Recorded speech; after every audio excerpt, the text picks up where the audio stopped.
small boy named Sam who loved to play all day and avoided his scores. One day while playing, he saw an old man who was busy in planting seeds. Hello, grandfather. What are you doing here? I'm planting seeds in my garden.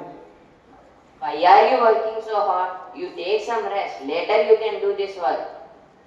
I need a small help from you. Will you? I think you are going to school right now, or you had some work to finish. No, I am going to play. I don't bother to complete all my works right now. Okay, come along with me to the river. Okay, let's go, grandfather.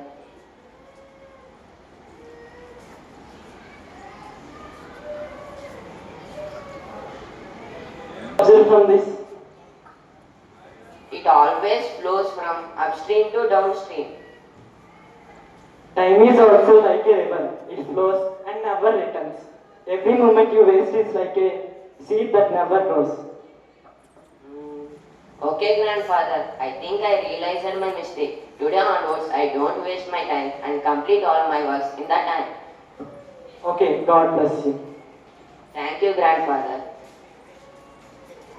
Hello, my dear friends. The moral of the story is we should never waste the time.